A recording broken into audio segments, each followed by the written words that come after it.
வணக்கத்துடன் pepper and salt news என்கின்ற இந்த வலையொலியில் உங்களை சந்திப்பதில் நான் மகிழ்ச்சி அடைகின்றேன். தமிழர் தாயகத்தை மையப்படுத்திய ஒரு அரசியல் களம் எப்பொழுதுமே தமிழகத்தில் கட்டி அமைக்கப்படுவது உண்டு.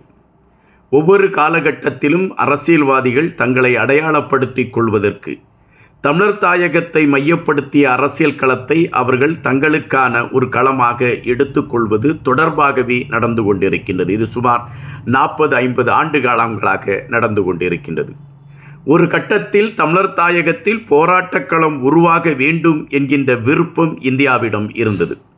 அதன் வெளிப்பாடாகத்தான் அம்மையார் இந்திரா காந்தி அவர்கள் பயிற்சிகளை கொடுக்கக்கூடிய ஒரு களத்தை எடுத்ததும், இந்தியாவில் பயிற்சிகள் கொடுப்பதற்கான தளங்களை அமைத்து கொடுத்ததும் அதற்கான ஒரு செயல்பாடுதான்.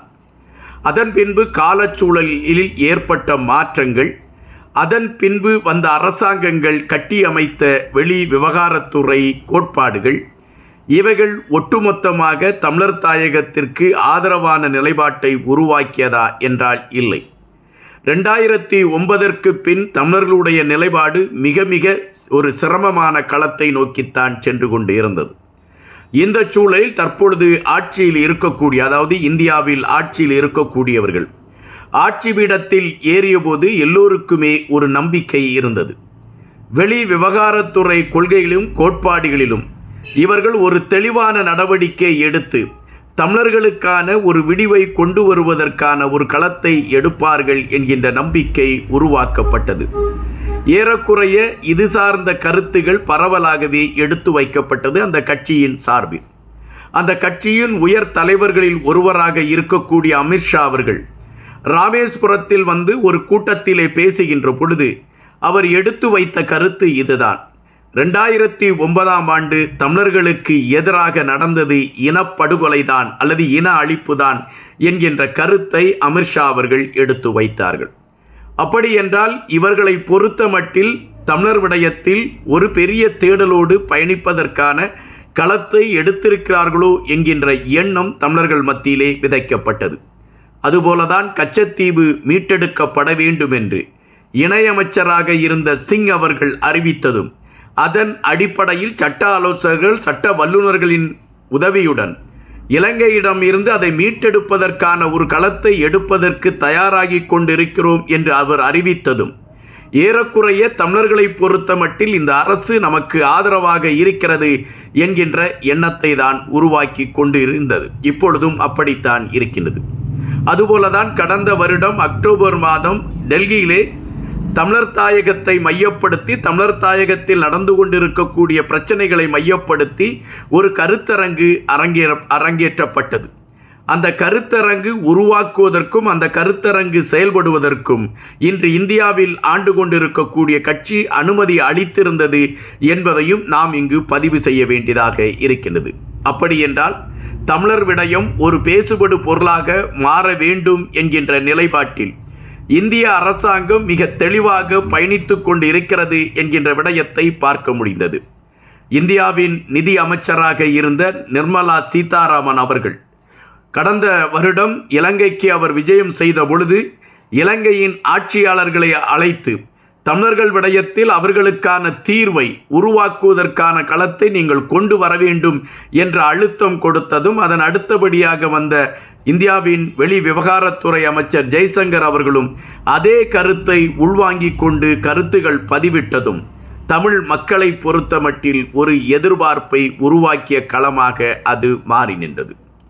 ஆனால் இப்பொழுது தமிழகத்தில் நடந்து கொண்டிருக்கக்கூடிய அரசியல், கலாச்சார அரசியல் அல்லது தமிழகத்தில் இப்பொழுது கட்டி அமைக்கப்பட்டு கொண்டிருக்கக்கூடிய அரசியல் பல விடயங்களை இப்பொழுது கேள்விக்கணைகளாக மாற்றி இருக்கிறது என்பதாகத்தான் பார்க்க முடிகின்றது. சுமார் 3 வருடங்களுக்கு முன்பு திராவிட முன்னேற்றக் கழகத்தின் சார்பில் கட்டி அமைக்கப்பட்டிருக்கக்கூடிய இணையதள அணியை சார்ந்தவர்கள் தமிழர் தாயகத்தின் அரசியல் களத்தையும், தமிழர் தாயக அரசியல் களத்திற்காக போராடியவர்களையும் குறைவான மதிப்பீட்டில் கொண்டு செல்ல வேண்டும் என்கின்ற முயற்சிகளை எடுத்துக்கொண்டு அதற்கான ஒரு பரப்புரையை அவர்கள் கையில் எடுத்தார்கள் என்கின்ற செய்தியை சில ஊடகங்கள் வைக்கின்றன. அது அப்படி இருக்குமா என்கின்ற கேள்வியும் மனதிற்குள் எழும்புகின்றன. ஆனால் தற்பொழுது அதே திராவிட முன்னேற்றக் கழகத்தை சார்ந்தவர்கள் தமிழர் தாயகத்தில் நடந்த போராட்டங்கள், அந்த போராட்டத்திற்கு தலைமை வகித்தவர்கள், அந்த தலைமையின் உன்னத பண்புகள், இவைகளை மையப்படுத்திய கருத்துகளுக்கு முதன்மை கொடுத்தும் திராவிட இயக்கத்தை சார்ந்தவர்கள் இவர்களுக்காக களத்தில் நின்றோம் என்கின்ற விடயத்தை பறைசாற்றுவதற்கும் அவர்கள் முனைந்து கொண்டிருக்கின்றார்கள். அப்படியென்றால் இப்பொழுது தமிழர் தாயகத்தை மையப்படுத்திய கருத்துகள் பேசுபடு பொருளாக மாறி இருக்கிறது என்பதை நாம் இங்கு புரிய வேண்டியதாக இருக்கின்றது. ஆனால் இன்னொரு புறம் தேசிய தலைமைகளை மையப்படுத்தியும் அந்த இயக்கத்தை மையப்படுத்தியும் வேறு விதமான கருத்துக்களை உருவாக்கக்கூடிய ஒரு களங்களையும் எடுத்துக்கொண்டு பயணிக்கக்கூடிய ஒரு அரசியல் சூழல் இப்பொழுது தமிழகத்தில் கட்டி அமைக்கப்பட்டு கொண்டு இருக்கிறது என்பதை நாம் இங்கு பதிவு செய்துதான் தீர வேண்டியதாக இருக்கின்றது.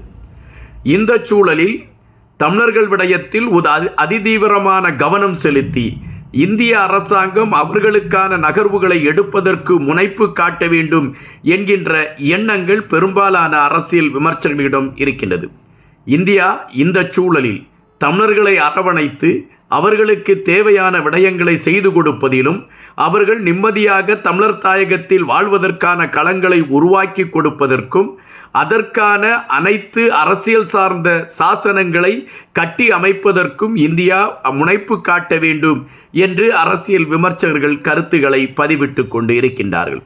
ஆனால் தமிழகத்திலிருந்து தமிழர் தாயகத்தை மையப்படுத்திய விடயங்களுக்கு அழுத்தம் கொடுங்கள் அல்லது அதற்கான சிறப்பு செயல்பாடுகளை கையில் எடுங்கள் என்று மத்திய அரசுக்கு அழுத்தம் கொடுப்பதற்கான தலைமைகள் இப்பொழுது இருக்கிறதா என்றால் இல்லை. காரணம், இப்பொழுது தமிழகத்தில் நடந்து கொண்டிருக்கக்கூடிய அரசியல் ஒரு அவரவர் வாக்கு வங்கியை மையப்படுத்திய அரசியலில் இன்று தமிழர் தாயகத்தின் அரசியல் களமும் பெரியாரின் சித்தாந்த களமும் அங்கு பேசுபடு பொருளாக மாறி அது இப்பொழுது ஒரு பெரிய குழப்பத்தை உருவாக்கி கொண்டு இருக்கின்றன.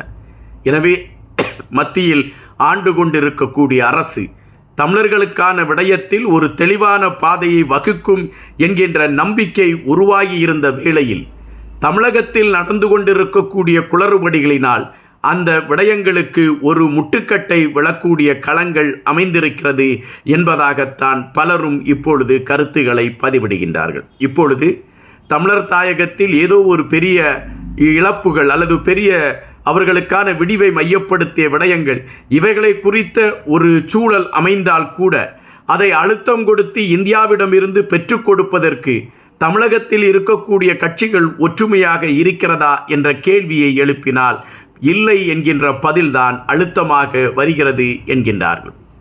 தற்பொழுது உள்ள சூழலில் அரசியல் களத்தில் வாக்குகளை பெறுவதற்கும் வாக்குகளை தக்க வைத்துக் கொள்வதற்கும் தமிழர் தாயகத்தின் அரசியல் களம் இன்று தமிழகத்தில் பயன்பட்டு கொண்டு இருக்கின்றது.